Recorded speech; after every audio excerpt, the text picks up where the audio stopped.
वणक्कम।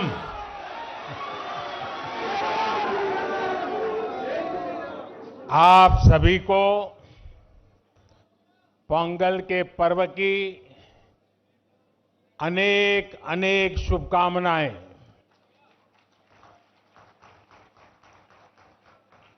इनिय पोंगल नल्ला अड़तुक्कल।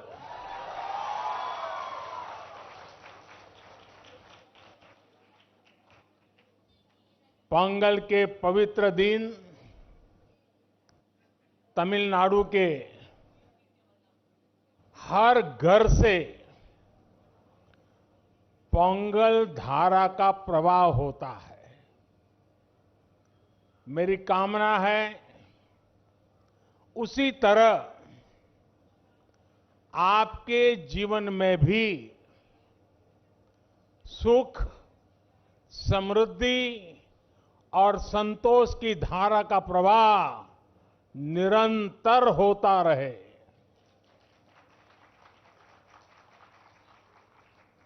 कल ही देश ने लोहड़ी का पर्व धूमधाम से मनाया है। कुछ लोग आज मकर संक्रमण उत्तरायण मना रहे हैं, कुछ लोग शायद कल मनाएंगे। माघ बिहू भी बस आने ही वाला है। मैं इन सभी पर्वों की सभी देशवासियों को बहुत बहुत बधाई देता हूं, शुभकामनाएं देता हूं। साथियों, यहां मुझे मेरे कई परिचित चेहरे नजर आ रहे हैं। पिछले साल भी हम सब तमिल पुथांडु के अवसर पर यहां मिल चुके हैं। मैं मुरुगन जी को धन्यवाद देता हूं कि उन्होंने मुझे इस अद्भुत आयोजन का हिस्सा बनने का अवसर दिया। ये ऐसा है जैसे मैं अपने परिवार और दोस्तों के साथ कोई उत्सव मना रहा हूं। साथियों, संत तिरुवल्लुवर ने कहा है, तल्ला विळयुळुम तक्कारुम ताळिवल्ला चेवरुम सेवर्द नाडु। यानी अच्छी फसल, पढ़े लिखे व्यक्ति और ईमानदार व्यापारी, ये तीनों मिलकर राष्ट्र निर्माण करते हैं। तिरुवल्लुवर जी ने पॉलिटिशियन का उल्लेख नहीं किया है। ये हम सबको संदेश है। पोंगल पर्व में ताजी फसल को भगवान के चरणों में समर्पित करने की परंपरा है। इस पूरी उत्सव परंपरा के केंद्र में हमारे अन्नदाता, हमारे किसान है। और वैसे भी भारत का हर त्योहार किसी न किसी रूप में गांव से, किसानी से, फसल से जुड़ा हुआ होता है। मुझे याद है पिछली बार हमने इस बारे में भी चर्चा की थी कि कैसे हमारे मिलेट्स या श्री अन्न तमिल संस्कृति से जुड़े हुए हैं। मुझे खुशी है कि सुपर फूड को लेकर देश में और दुनिया में एक नई जागृति आई है। हमारे बहुत सारे नौजवान मिलेट्स, श्री अन्न को लेकर नए स्टार्टअप शुरू कर रहे हैं और ये स्टार्टअप्स आज बहुत पॉपुलर हो रहे हैं। श्री अन्न के उत्पादन से हमारे देश के 3 करोड़ से अधिक छोटे किसान जुड़े हुए हैं।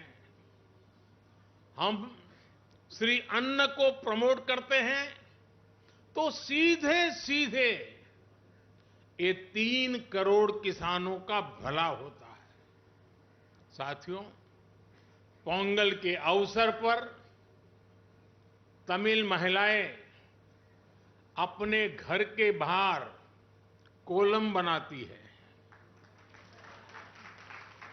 सबसे पहले वो आटे का इस्तेमाल करके जमीन पर कई डॉट्स बनाती है और एक बार जब सारे डॉट्स बन जाते हैं तो हर एक का एक अलग महत्व होता है। ये तस्वीर ही मन लुभाने वाली होती है, लेकिन कोलम का असली रूप तब और वैभवशाली हो जाता है जब ये सभी डॉट्स मिला दिए जाते हैं और बड़ी कलाकृति बनाकर इसमें रंग भरा जाता है। हमारा देश और उसकी विविधता भी कोलम के जैसी है। जब देश का कोना कोना एक दूसरे से भावात्मक रूप से जुड़ता है तो हमारी शक्ति एक अलग रूप दिखाती है। पोंगल का पर्व भी एक ऐसा ही पर्व है जो एक भारत श्रेष्ठ भारत की राष्ट्र भावना को दर्शाता है। बीते समय में काशी तमिल संगमम और सौराष्ट्र तमिल संगमम अत्यंत महत्वपूर्ण परंपरा शुरू हुई है और उसमें भी ये भाव प्रकट होता है, ये भावना दिखती है। इन सभी आयोजनों में बहुत बड़ी संख्या में हमारे तमिल भाई बहन उत्साह से हिस्सा लेते हैं। साथियों, एकता की यही भावना 2047 तक विकसित भारत के निर्माण की सबसे बड़ी शक्ति है, सबसे बड़ी पूंजी है। आपको याद होगा, लाल किले से मैंने जिस पंच प्राण का आह्वान किया है उसका प्रमुख तत्व देश की एकता को ऊर्जा देना है, देश की एकता को मजबूत करना है। पोंगल के इस पावन पर्व पर हमें देश की एकता को सशक्त करने का संकल्प दोहराना है। साथियों, आज यहां मुझे बताया गया बहुत से कलाकार और जाने माने कलाकार, गणमान्य कलाकार अपनी प्रस्तुति के लिए तैयार है। आप सब भी इंतजार करते होंगे, मैं भी इंतजार करता हूं। ये सभी कलाकार राजधानी दिल्ली में तमिलनाडु को जीवंत बनाने वाले हैं।